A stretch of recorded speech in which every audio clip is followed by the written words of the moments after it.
La crise actuelle trouve son origine dans la création de nouveaux prêts, qu'on appelle les prêts subprime, apparus aux États-Unis en 2004 et qui ont pris une ampleur phénoménale très rapidement, puisqu'en 2 ans et demi à peu près, ils sont partis de zéro et ont fini par représenter 10% de l'encours des prêts immobiliers aux États-Unis.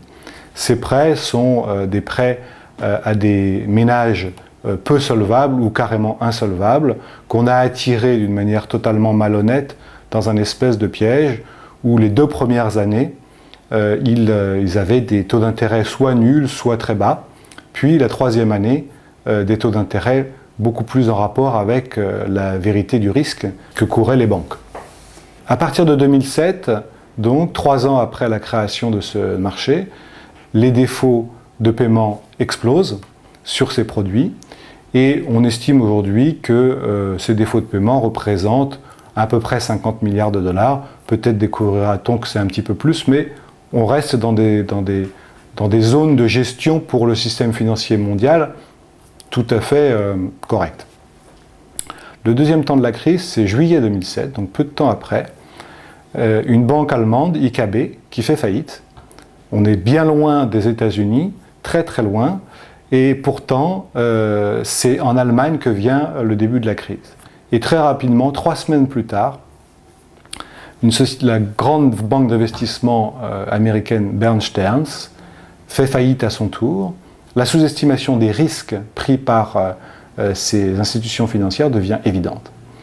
Et là, le grand phénomène, puisque c'est le 9 août 2007, c'est le gel complet de ce qu'on appelle le marché interbancaire, c'est-à-dire le gel du lieu où les banques, entre elles, se font confiance et se prêtent ou s'empruntent de l'argent, comme c'est le cas tous les jours depuis des dizaines d'années aux États-Unis et en Europe. C'est la première fois dans l'histoire économique que ce marché s'arrête. On l'aura compris, le piège tendu aux ménages outre-Atlantique pour qu'ils accèdent à la belle maison du rêve américain s'est finalement retourné contre l'ensemble du système financier. Aux États-Unis et en Europe, au même moment, ces acteurs se sont appuyés sur des garanties qui n'en étaient pas, des garanties douteuses, sinon pourries.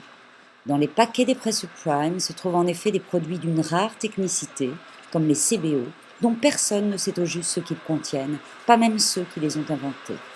Ils vont continuer à se répandre dans l'aveuglement général.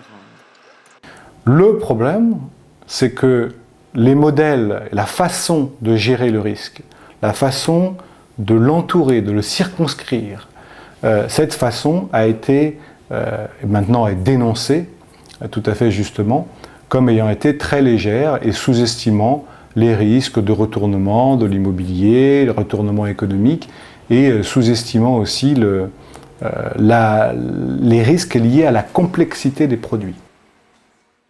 C'est cette croyance dans une bulle éternelle qui finit par se solder au prix fort.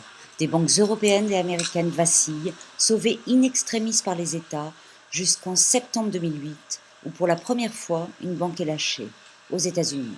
La faillite de Lehman Brothers, qui est un des grands de la banque d'investissement aux États-Unis, a été le déclencheur véritable du deuxième temps de la crise, avec son aggravation, la une dans les journaux, etc., et la compréhension de la gravité du phénomène à travers ce symbole d'une grande faillite aux États-Unis.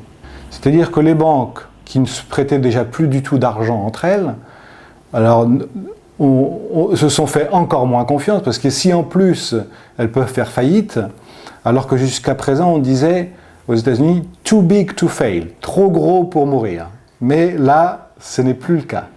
Donc là, on rentre dans une phase bien sûr extrêmement grave, avec un système de méfiance et une course encore plus grande vers la liquidité sûre et vers les investissements les plus sûrs. Sans parler encore des conséquences sur l'économie, ni même de l'effondrement des bourses, la note est déjà salée. Les banques concèdent avoir perdu 600 milliards de dollars, 60% aux États-Unis, 40% en Europe, une part très infime en Asie. Mais le compte n'est pas bon. Le montant final risque d'être 3 fois supérieur à ce qui a été avoué jusqu'à présent.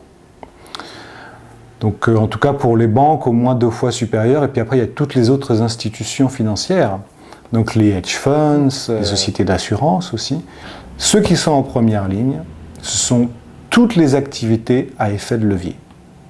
Et les effets de levier, c'est-à-dire les gens qui ont multiplié leurs investissements avec un capital plus petit.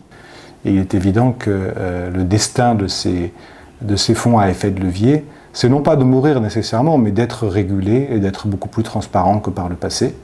Et il y aura des morts, dans un premier temps.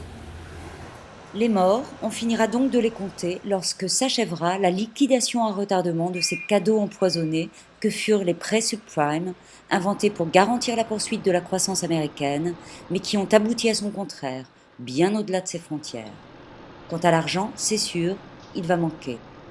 Nous vous raconterons très vite les suites de ce mauvais feuilleton.